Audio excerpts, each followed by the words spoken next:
Donc bonjour, aujourd'hui on va faire une conf transversale mais surtout orientée sur le handicap, la médecine physique et de réadaptation, mais ça va toucher pas mal de choses.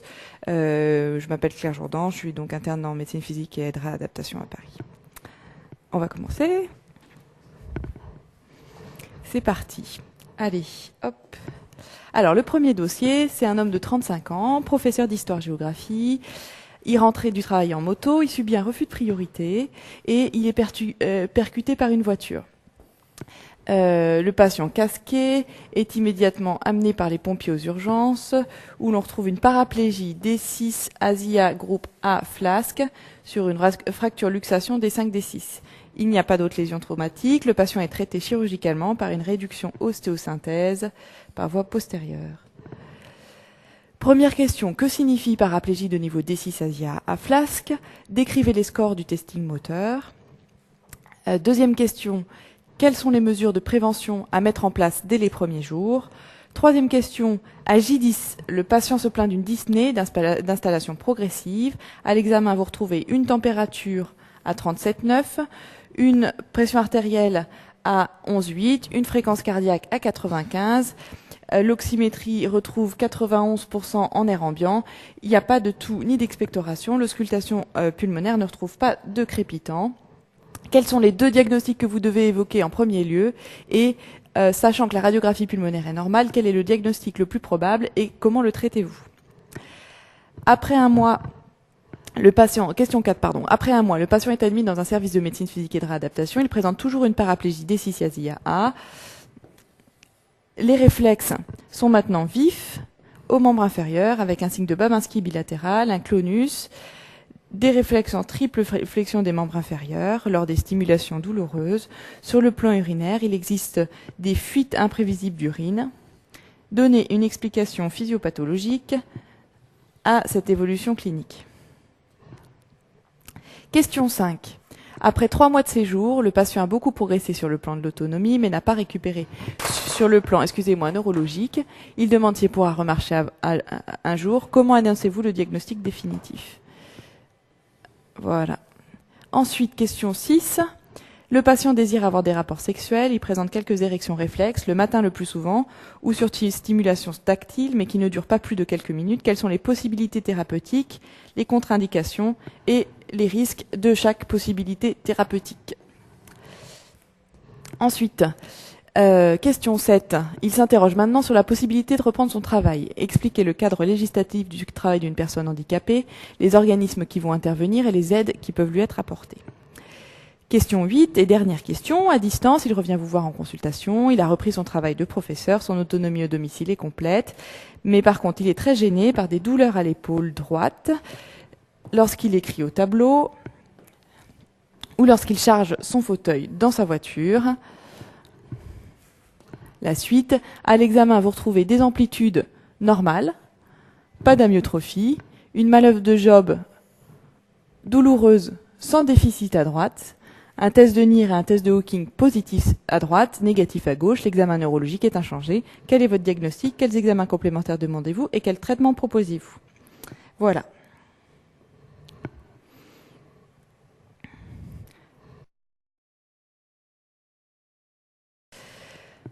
Alors, la réponse à la question 1. Dans la classification ASIA, qui veut dire American Spinal Injury Association, ça vous n'avez pas forcément besoin de le retenir. Le niveau médulaire D6, donc D6, c'est le D6, ça passe par la xiphoïde. Ici, on a D4 au niveau des mamelons, D6 au niveau de la xiphoïde et D10 au niveau de l'ombilic. Donc là, on est au niveau de la xiphoïde. Et le niveau médulaire indiqué, quand on dit paraplégie D6, le niveau médulaire est le niveau du dernier métamersin. Donc c'est-à-dire que D6 présente une sensibilité normale et il y a une hypo ou une anesthésie à partir de D7. Sur le plan moteur, donc vous allez avoir des abdominaux les abdominaux, la métamérisation des abdominaux c'est D7, D12. Donc qui sont atteints, ils sont sous-lésionnels, et par contre les muscles intercostaux, D2, D10, ils sont partiellement respectés. Donc ça va être intéressant sur le plan respiratoire. Le groupe A, ça signifie que l'atteinte motrice et sensitive sous-lésionnelle est complète. Donc il y a une anesthésie complète à tous les modes jusqu'au dernier dermatome, S1 à S5, je vais vous expliquer. Donc les groupes de la classification ASIA, ça faut le savoir. Donc groupe A c'est complet, sensitif et moteur, donc 0 en sensitif et 0 en moteur. Groupe B c'est complet moteur et incomplet sensitif, c'est-à-dire qu'il y a une sensibilité qui est préservée au moins partiellement. Et ça, pour considérer qu'on est en groupe B, il faut avoir une sensibilité préservée jusqu'au dernier métamère, c'est-à-dire S1 à S5. Donc il faut avoir en gros une sensibilité pérenniale préservée. Donc ça c'est groupe B. Groupe C c'est donc incomplet sensitif et incomplet moteur avec des muscles sous-lésionnels qui sont préservés mais inférieurs à 3 en moyenne. Et groupe D ça va être des muscles préservés supérieurs à 3, donc une atteinte qui est compatible avec la marche. Et finalement groupe E ça va être une atteinte transitoire qui a récupéré complètement, qui ne laisse que des signes pyramidaux, rien d'autre. Voilà, donc ça c'est la classification ASIA A. Flasque ça signifie qu'il n'y a pas absence de réflexes sous-lésionnels, donc on va avoir tous les réflexes ostéotendineux négatifs, pas de réflexes cutanés, type cutané plantaire, cutané abdominaux, et les réflexes du cône terminal sont négatifs aussi. Les réflexes du cône terminal, je vous rappelle que c'est tous les réflexes anaux, c'est-à-dire réflexe anal à la piqûre, réflexe anal à la toux, réflexe anal à l'étirement, et réflexe crémastarien aussi. Donc ça, c'est tous les réflexes du cône terminal. Ils sont abolis dans la paraplégie initiale, flasque.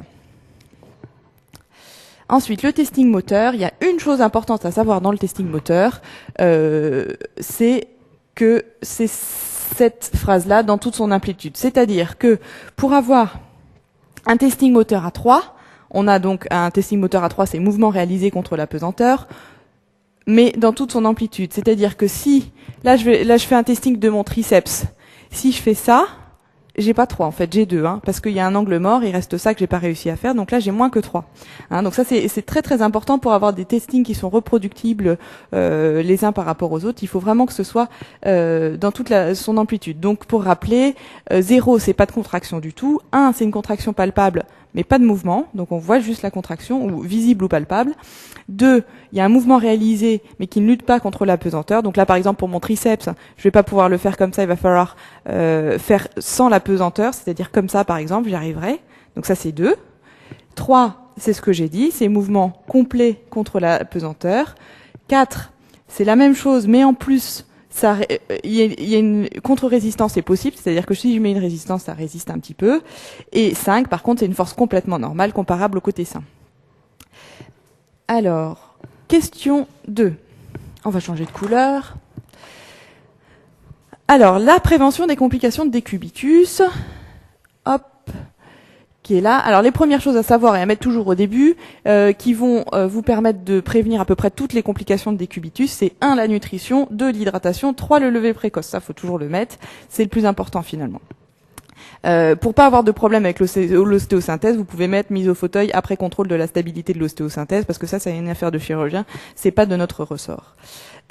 Cutané, donc prévention d'escarres, avec classiquement matelas anti-escarre, coussin anti-escarre au fauteuil, à ne pas oublier. Je l'ai pas coté, mais c'est à ne pas oublier. C'est-à-dire qu'il n'y a pas que le matelas, il y a aussi le coussin dès qu'on va le mettre au fauteuil. Posture alternée toutes les 4 heures, soulagement des points d'appui, pas de macération, éviter les frottements et les cisaillements, et comme vous savez, il faut éviter aussi les massages. Les massages des points d'appui. Ensuite, prévention de l'œdème de Stas. 3e complication de décubitus, donc ça c'est posture, bas de contention, drainage manuel. Ensuite, complications thromboemboliques. Donc 1, bas de contention veineuse. 2, héparine à dose isocoagulante sous surveillance bi-hebdomadaire de la numération plaquettaire. Ensuite, complications urinaires. Donc dans les complications urinaires, chez lui, il va y avoir 2 types de complications urinaires. Il y a les complications urinaires type infection. Donc il va falloir faire une prévention des infections nosocomiales, des infections urinaires. Et 2, la rétention d'urine, principalement chez lui, qui, comme on a dit, a une paraplégie flax, donc abolition des réflexes du cône terminal avec une vessie qui est flasque, qui va pas pouvoir se vidanger. Donc pour la rétention urinaire, ça va être drainage urinaire, initialement une sonde à demeure, et le plus rapidement possible, un sondage intermittent. La sonde urinaire à demeure, c'est une calamité, il faut la laisser le moins longtemps possible, notamment chez les patients paraplégiques, puisque c'est un grand pourvoyeur d'infections urinaires, de calculs vésicaux, de calculs vésicaux, d'infections urinaires, de traumatisme urétro, de cancer à long terme. Donc c'est vraiment la sonde urinaire, faut la laisser le moins longtemps possible et remplacer par des sondages intermittents. Donc hétérosondage par les infirmières initialement. Donc 6 hétérosondages par jour, à peu près, à réadapter ensuite. Au départ, on commence par 6 et puis ensuite des autosondages qui sont qu'on va apprendre au patient à faire lui-même. Ensuite, donc évidemment pour prévenir les infections asepties strictes lors des sondages ou des manipulations d'une sonde urinaire à demeure. Et alors ça, c'est très important à retenir. Dans la vessie neurologique, toute vessie neurologique a de façon quasiment physiologique une colonisation bactérienne. Dans la grande majorité des vessies neurologiques, on ne traite jamais cette colonisation bactérienne s'il n'y a pas d'infection urinaire symptomatique. Donc de là, on en déduit qu'il n'y a pas de CBU systématique à faire, puisqu'on va trouver des germes qu'on va avoir envie de traiter alors qu'il ne faut pas. On ne fait un ECBU que si on a des signes d'infection, donc de la fièvre inexpliquée, une hématurie, des urines vraiment louches et sales, mais sinon on ne fait surtout pas de traitement des infections urinaires symptomatiques, sinon on les traiterait continuellement, puis après on a des résistances qui sont impossibles. Voilà, on continue. Ensuite, les complications des cubitus respiratoires, donc la posture en procubitus des cubitus latérales, kinésithérapie respiratoire, puis après ces traitements si besoin. Complications ostéo-articulaires. Il y a 2 types de complications ostéo-articulaires chez le paraplégique. Il y a tout ce qui est rétraction musculaire, limitation d'amplitude articulaire. Donc ça se prévient avec le repos en position de fonction, des orthèses, des postures, des mobilisations passives par la kiné précoce. Et puis l'autre complication qui est moins connue, mais relativement fréquente, la para-ostéo-arthropathie, qu'on appelle aussi ostéomes, qui sont des constructions osseuses périarticulaires, surtout autour des hanches et des genoux, qui surviennent chez les traumas médulaires et le trauma crânien principalement, et qui aboutissent à une ankylose complète des articulations atteintes. La prévention des para-ostéopathies passe par les AINS à la phase très précoce. Ensuite, complications neuropsychologiques, donc avec le soutien psychologique, complications digestives, donc là ça va être laxatif, exonération manuelle des selles, donc ça c'est particulier aussi aux patients paraplégiques, puisque le patient paraplégique va avoir une dyskinésie anorectale, donc des problèmes à l'exonération des selles spontanées, donc ça se fait manuellement, initialement par les infirmières, et puis ensuite c'est appris par le patient lui-même. Mais surtout laxatif. Et puis finalement, ne jamais oublier la surveillance de chacun des items précédents. On surveille notamment la biologie avec la calcémie à cause des hypercalcémies de décubitus et la natrémie. Question 3. Donc les 2 diagnostics importants de l'insuffisance respiratoire chez le patient paraplégique, les 2 principaux diagnostics, c'est la téléctasie et l'embolie pulmonaire, qui sont les 2 diagnostics fréquents et graves qui peuvent se voir à la phase aiguë de la paraplégie. Ici, on a une radio de thorax qui est normale, une auscultation qui est normale, donc on évoque l'embolie pulmonaire, dont on précise qu'elle n'a pas de signe de gravité, il n'y a pas de syncope, il n'y a pas de collapsus, donc pas de signe de gravité. Le traitement se fait néanmoins en urgence, sans attendre la confirmation du diagnostic, puisqu'il faut préciser qu'ici on va confirmer le diagnostic qui n'a pas encore été confirmé. Donc en urgence, avec la mise en condition habituelle, oxygénothérapie, je vous rappelle qu'il est à 91 de saturation, donc c'est pas énorme, pas de mise au fauteuil avant le traitement efficace, et des bas de contention au moment où on aura le droit de le lever. L'anticoagulation efficace, donc en urgence, avec une héparine de bas poids moléculaire, en l'absence d'insuffisance rénale, donc ça a toujours contrôlé la fonction rénale avant de mettre des héparines de bas poids moléculaire, puisqu'elle contre-indique ce type d'héparine, sinon ce sera des héparines non fractionnées. Donc INOEP, qui a l'AMM dans l'embolie pulmonaire, l'INOEP en une injection sous-cutanée par 24 heures, surveillance bi-hebdomadaire des plaquettes sous INOEP toujours, et puis ensuite un relais précoce par antivitamine K, Péros, Préviscan, pour obtenir un INR entre 2 et 3. Surveillance, efficacité et tolérance du traitement. Toujours. Voilà, question 4. En fait, vous avez bien sûr constaté que j'avais oublié quelque chose dans ma diapo précédente, qui était ici, c'est-à-dire la dose d'INOEP, c'est 175 unités par kilo, donc en une injection quotidienne. La dose est à savoir, donc on va rajouter un point, hop, pour ça. Voilà. Question 4.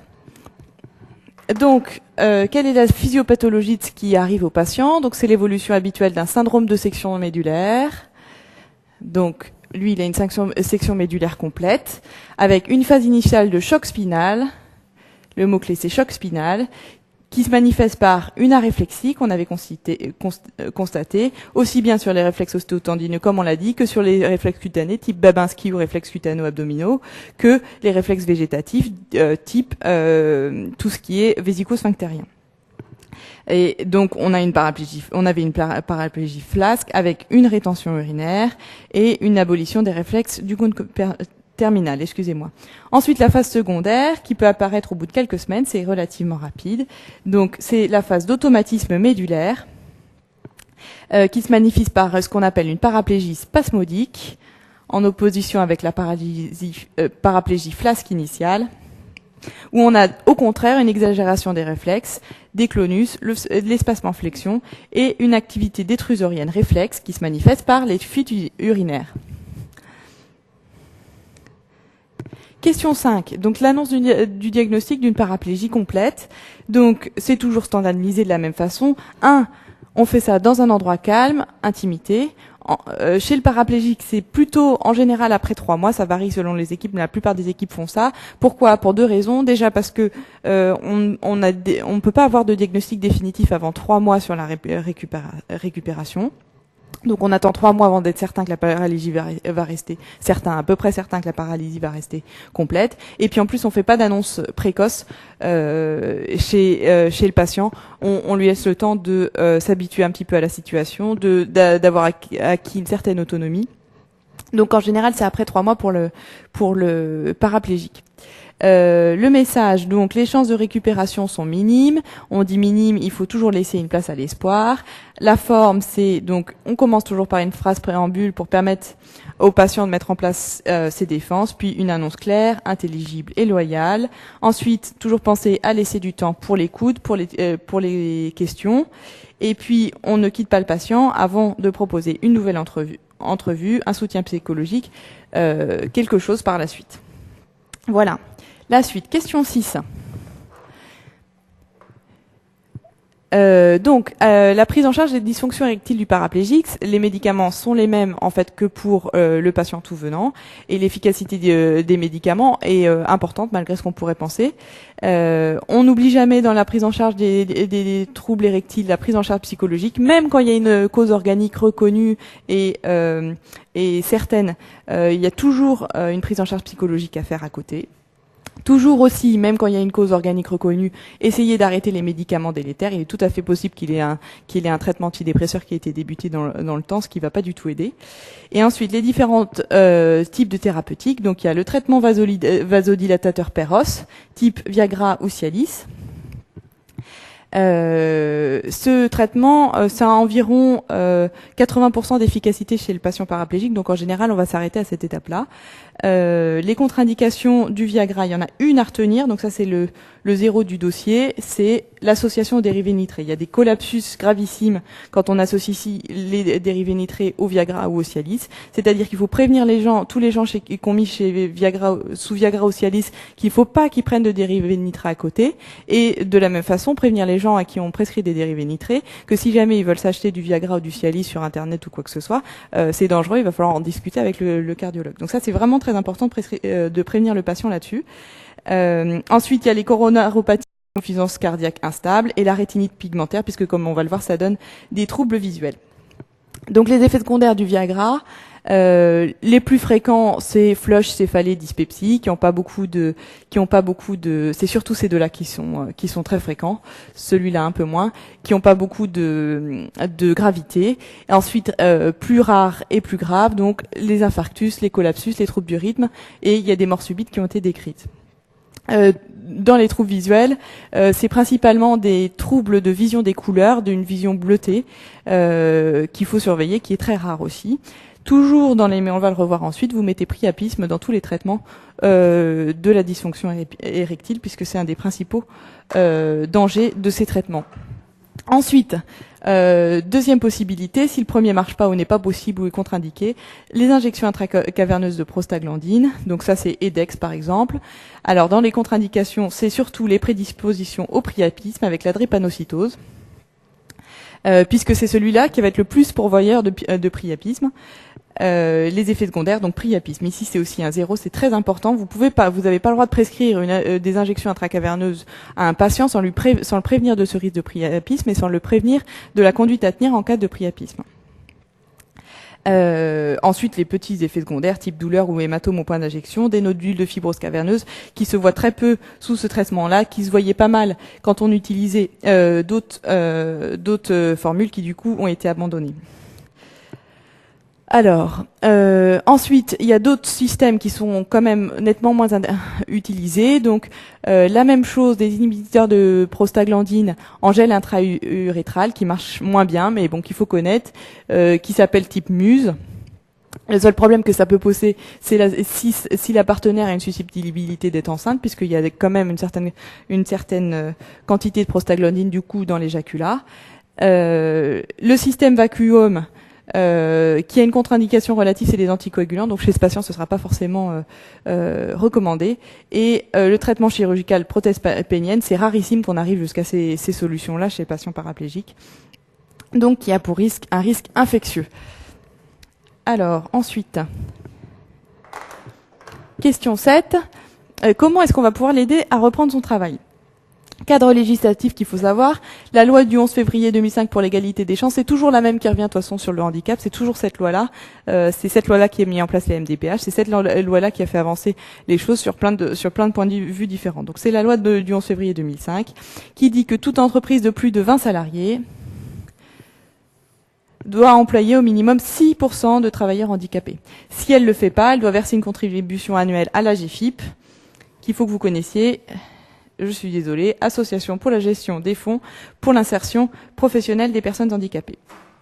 L'AGFIP, on va voir tout à l'heure à quoi elle sert. En fait, comme son nom l'indique, elle va financer et aider les personnes handicapées, dans leur projet de réinsertion professionnelle. Les organismes, c'est toujours la même. Donc la maison départementale des personnes handicapées. Comme les maisons départementales des personnes handicapées ont été mises en place par la loi de février 2005, elles sont pas en place partout dans les départements. Donc il faut encore que vous utilisiez cette phrase type qui dit que s'il existe une maison départementale des personnes handicapées dans le département du patient, il faut s'adresser à cette MDPH en envoyant un dossier complet accompagné d'un certificat médical CERFA rempli. Le certificat médical, il est typique, on peut le voir partout sur Internet. Sinon, s'il n'existe pas encore de MDPH, s'adresser à la commission technique pour l'orientation et le reclassement professionnel, l'ancienne Contorep, donc qui sera bientôt disparue, mais qu'il faut encore que vous soyez capable de citer. Ce dossier, donc dans le cas si la MDPH existe, ce dossier sera examiné non plus par l'ancienne Cotorep, mais maintenant par la CDAPH, qu'il faut connaître très bien aussi, donc Commission des droits et de l'autonomie de la personne handicapée. Et cette Commission des droits et de l'autonomie des personnes handicapées, c'est elle qui fait à peu près tout là-dedans, c'est-à-dire que c'est elle qui va déterminer le taux d'invalidité. Je vous rappelle qu'en dessous de 80%, on n'a pas le droit en grand-chose, en gros. Donc c'est surtout 80% la limite, qui va donner la reconnaissance de la qualité de travailleur handicapé, qui va permettre d'avoir tous les avantages suscités. Et puis ensuite, alors ça c'est très important, de parler de projet de vie. En fait, ça c'est ce qui a changé dans la mise en place des MDPH, c'est-à-dire qu'on fait les choses. En fait, il y a réellement dans le dossier MDPH tout un feuillet à remplir par le patient qui s'appelle son projet de vie. Et donc c'est à lui de mettre en place un peu son projet de vie, d'indiquer à la MDPH quels sont ses souhaits, et ensuite de discuter. C'est un dialogue finalement pour essayer de mettre en place ce projet de vie. Ce qui est différent de ce que c'était avant avec la Cotorep, où il n'y avait pas toute cette chose-là. La Cotorep regardait le dossier, puis statuait, puis c'était tout. Donc, mise en place du projet de vie, ça, je pense que c'est quelque chose quand même d'assez important. Et donc, lui, ce serait plutôt le même poste, donc ce serait aménagement du poste. Donc on peut discuter avec l'employeur et le médecin du travail, qui est un intervenant essentiel dans cette réinsertion professionnelle. L'aide de la GFIP, comme je l'ai dit tout à l'heure. Chez lui, ce sera surtout les deux choses qui vont l'aider. Ça va être réduction du temps de travail si jamais il y a besoin, et surtout, ce qui c'est le plus important que vous pouvez pas ne pas mettre, accessibilité des locaux.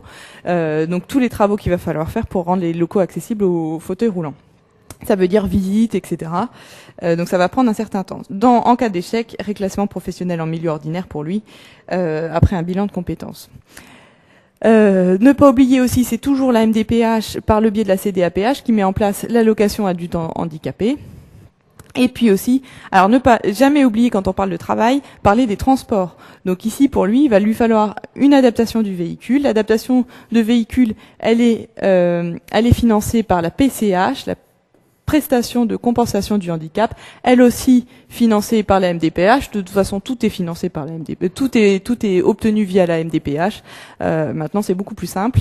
Et donc, aménagement et le permis des personnes handicapées s'appelle le permis BF, donc permis aménagement, qu'il va falloir qu'il repasse avec quoi. C'est plus une formalité par le biais de la commission départementale du permis de conduire. Ne pas oublier aussi le marqueur rongique pour le stationnement. Là aussi, c'est la MDPH qui s'en occupe. Voilà. Et la dernière question. Donc ici, nous étions devant une tendinite sans rupture, puisqu'il n'y avait pas de faiblesse, il n'y avait pas d'amyotrophie, donc il n'y a pas de signe en faveur d'une rupture. Par contre, il y a une douleur au test de Job. Le test de Job est un test qui teste le muscle sus-épineux, qui est le premier muscle de la coiffe en général, le premier muscle de la coiffe des rotateurs à être atteint, puisque c'est celui qui est le plus, qui passe directement sous l'acromion, comme ça. Le test de Job, je vous rappelle que c'est ça. On fait comme ça, contrarié. Et donc, ça déclenche une douleur. Donc, tendinite du sus-épineux à droite, avec un conflit sous-acromial qui était qu'on voyait par les manœuvres de Neer et de Hawkins. Les examens qu'il faut faire en première intention, ici on est en première intention, donc on ne fait que des radiographies, il n'y a pas d'échographie à faire forcément en première intention, à moins qu'on doute vraiment sur une rupture transfixiante, auquel cas ce serait intéressant, mais là il n'y a vraiment pas de doute. Et donc, faut faire des épaules bilatérales et compératives, toujours, avec un cliché de phase 3 rotation, donc ça c'est ça qui est intéressant pour la coiffe des rotateurs, et un profil de coiffe. Alors, le traitement qu'on va pouvoir lui proposer, c'est un traitement médicamenteux, donc antalgique de palier 1, puis 2, ANS en cure courte pendant les poussées douloureuses, puis les traitements locaux, donc infiltration sous-acromiale, de dérivés cortisonistes, en l'absence de contre-indication, faire attention, alors ici il sera plus sous AVK j'espère, mais faire attention aux anticoagulants. Après, information du patient des risques et des bénéfices attendus. Voilà. Ah non, il y a le traitement physique, excusez-moi, j'ai oublié le traitement physique. La kinésithérapie, c'est une des choses les plus importantes. Donc, le maintien des amplitudes articulaires, ça c'est très important. Ensuite, on renforce plusieurs types de muscles. D'abord, on va renforcer les muscles de la coiffe des rotateurs, donc ça a un intérêt. Et puis, on renforce ensuite les muscles abaisseurs de la tête humérale. Pourquoi ? Parce qu'en fait, c'est l'ascension de la tête humérale qui coince le sous-épineux dans l'espace sous-acromial et qui fait mal. Donc le principe, c'est de faire toutes ces tâches, surtout les tâches en surélévation de membres, en abaissant les têtes humérales. Et pour faire ça, il faut abaisser les muscles abaisseurs de la tête, qui sont principalement le grand rond, le grand dorsal et le grand pectoral. Donc ça, faut les renforcer. Et puis ensuite, pareil, une fois qu'on les a renforcés, il faut apprendre justement à abaisser sa tête humérale. C'est un travail proprioceptif de sentir exactement où est sa tête humérale et d'utiliser son épaule avec une tête humérale abaissée. Voilà. Je dis, ce diagnostic de tendinite de la coiffe est très très fréquent chez les patients paraplégiques, donc c'est très typique en fait de ce dossier, c'est-à-dire que à force de porter en fait leur fauteuil par exemple dans la voiture, quand ils font ça dans la voiture, c'est très traumatique pour les coiffes des rotateurs, et puis l'utilisation des épaules qui est beaucoup plus importante que chez un patient marchand. Donc c'est très important pour eux de connaître bien l'abaissement de la tête humérale. Le recentrage d'ailleurs, on peut dire c'est mieux, recentrage de la tête humérale. En conclusion, Les notions importantes dont on n'a pas discuté, mais dont on pourrait discuter quand vous voyez l'observation initiale, faut tout de suite penser. Ici, il y a eu un refus de priorité, il y a un tiers responsable. Donc, à partir du moment dès qu'on va parler de compensation financière, de dette financière, dette technique, etc., il va falloir dire que c'est l'assurance du tiers responsable qui prend en charge. Je parle aussi de tiers impliqué. Le tiers impliqué, c'est tout accident qui implique un véhicule motorisé avec la victime qui est soit un piéton, soit un vélo, quelle que soit la faute de la victime, sera pris en charge par l'assurance de la voiture. Sauf en cas de faute inexcusable, ce qui est quand même rare. Donc, faut penser aussi en tiers impliqué en cas d'accident d'un piéton ou d'un vélo. Ça veut dire que dans le dossier, vous pourrez avoir des certificats médicaux à faire, et puis surtout y penser dans les prises en charge financières. Dans la paraplégie, je vous mets juste que ne pas oublier la contraception. On l'oublie pas pour la sclérose en plaques et pour le diabète, mais ne pas oublier de parler de contraception avec les patientes ou de désir de grossesse. Ça, c'est une autre question. Ne pas oublier, comme je vous ai dit tout à l'heure, on ne traite pas les germes urinaires asymptomatiques. Traiter toujours les épines irritatives. Les épines irritatives, qu'est-ce que c'est? C'est tout ce qui est, c'est toute lésion qui est sous-lésionnelle par rapport à la paraplégie, qui pourrait donner des douleurs et qui donne du coup pas de douleur, mais qui s'exprime du coup soit par une augmentation de la spasticité, soit par un dysfonctionnement vésical, soit par une augmentation de la constipation, par un dérèglement ensuite des fonctions. Et les épines irritatives qu'il faut chercher et traiter tout le temps, c'est vraiment une des choses les plus importantes à retenir dans la paraplégie. S'il y a une chose qu'il faut retenir, c'est le principe des épines irritatives. Qu'est-ce qu'il faut regarder? Il faut regarder la peau, les escarres et les ongles incarnés. Il faut regarder l'appareil locomoteur. Est-ce qu'il y a une fracture sous-lésionnelle qui est passée inaperçue? Est-ce qu'il y a une entorse de cheville qui est passée inaperçue? Donc l'appareil locomoteur. Il faut regarder la vessie. Est-ce qu'il y a une infection urinaire qui se manifeste comme ça? Est-ce qu'il y a un calcul urinaire? Il faut regarder le fécalome. Le fécalome, c'est une épine irritative. Fécalome, excusez-moi, j'écris mal. Et puis la dernière chose à regarder, c'est les phlébites. Ensuite, il y en a beaucoup d'autres, bien sûr, des épines irritatives, mais ça, c'est les principales en fait. Chez le paraplégique, qu'il faut regarder en premier, c'est assez simple et c'est très rentable. Attention, bien sûr, Viagra et dérivés nitrés. J'espère que vous l'oublierez pas. Et priapisme dans les traitements de la dysfonction érectile. Et voilà.